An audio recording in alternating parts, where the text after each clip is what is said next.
Selamat berjumpa kembali dengan saya Toto Sugiarto. Kali ini saya ada di sebuah taman yang asri di pusat kota Bogor. Kita akan membincangkan kembali tentang isu adanya penjagalan partai baru yang bisa berpotensi merusak soliditas partai pendukung pemerintah. Di sisi lain adanya pelolosan partai-partai baru yang berpotensi untuk merusak soliditas partai oposisi. Nah, saya katakan di video yang lalu bahwa kondisi ini akan merusak demokrasi. Kenapa demikian? Karena seperti ini, demokrasi di kita itu kan berbasiskan partai politik. Jadi rakyat memilih wakil-wakil rakyat atau memilih pemimpin itu berdasarkan pada orang-orang atau tokoh-tokoh yang diusung oleh partai politik. Jadi artinya kualitas dari orang-orang yang diusung oleh partai politik itulah yang menentukan kualitas demokrasi kita. Artinya partai politik apa saja yang menjadi peserta dalam pemilu itu yang menentukan kualitas demokrasi kita ke depan. Nah, kalau belum apa-apa di awal-awal proses tahapan pemilu sudah terjadi, katakanlah ini benar, isu penjagalan atau isu sebenarnya kan tujuannya agar partai pendukung pemerintah tetap solid dan partai oposisi melemah gitu kan.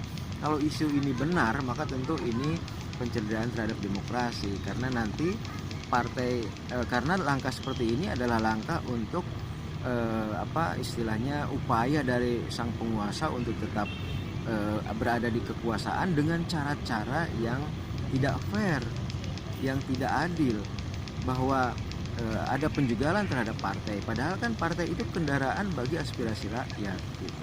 Nah, itulah kenapa saya katakan penjagalan terhadap suatu partai atau upaya rekayasa agar partai-partai di pemilu nanti lebih banyak pada partai-partai pendukung pemerintah, maka itu tentu saja merusak demokrasi karena alternatif bagi rakyat untuk melakukan pemilihan, untuk melakukan aspirasinya itu akan tercederai gitu ya. Seperti kita ketahui, negara kita adalah berbentuk republik dan konsekuensinya dari republik adalah kedaulatan ada di tangan rakyat. Tetapi kedaulatan itu di kita tidak dilakukan secara demokrasi langsung karena kan begitu besarnya rakyat Indonesia. Maka dilakukan dengan demokrasi representatif, yaitu dengan melalui partai-partai wakil-wakil rakyat yang diusung oleh partai politik. Rakyat memilih tokoh-tokoh yang diusung oleh partai politik.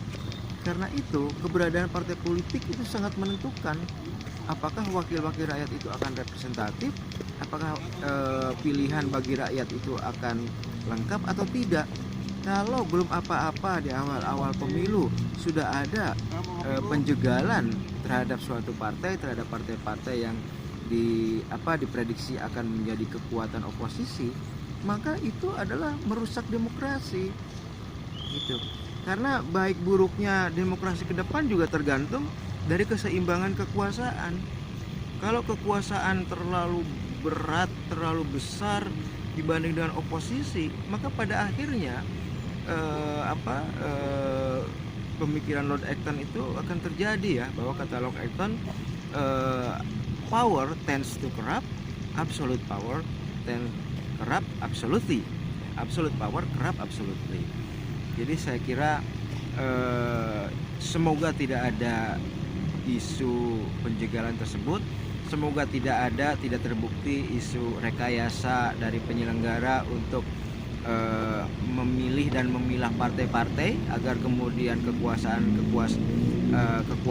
tetap berada dalam satu tangan gitu.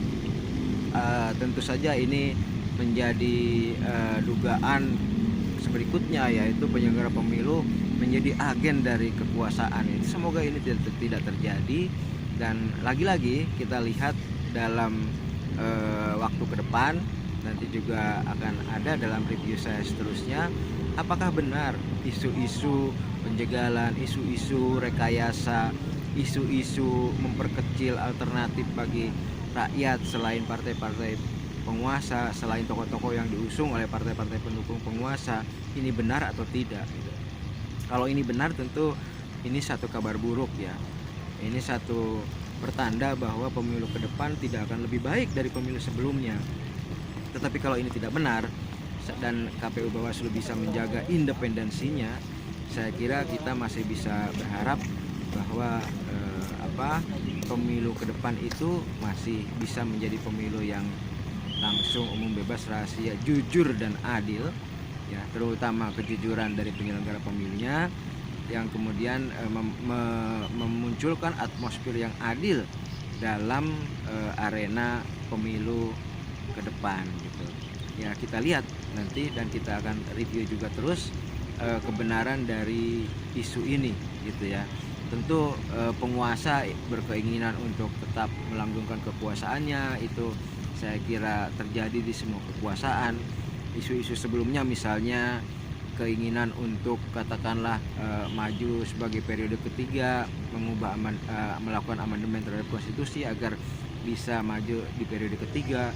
Kemudian ada upaya untuk penundaan pemilu 2-3 tahun ke depan agar kemudian kekuasaan bisa semakin panjang. Nah, kemudian ada dugaan lain misalnya dengan membuat pasangan baru di mana yang sekarang presiden menjadi wakil presiden gitu ya, dan kemudian presidennya baru. Saya kira upaya-upaya itu tentu saja terutama pengunduran pemilu dan kemudian mengubah atau amandemen konstitusi agar seseorang bisa mencalonkan presiden ketiga kalinya, saya kira itu merupakan berita yang buruk ya kalau memang itu terjadi. Tapi saya kira sejauh ini kejadian buruk itu, pertanda buruk itu masih jauh dari realita. Oke, kita lihat ke depan apakah isu-isu terkait dengan independensi penyelenggara pemilu ini terbukti benar atau tidak. Saya kira itu yang bisa kita diskusikan. Kalau ada komentar, kalau ada pertanyaan atau sanggahan, silakan ditulis di komentar. Tentu saja akan saya balas, akan saya respon, pasti itu. Dan saya kira kita bersama bisa mendapatkan ilmu yang baru dari diskusi-diskusi yang kita lakukan ini. Terima kasih. Jangan lupa like dan subscribe.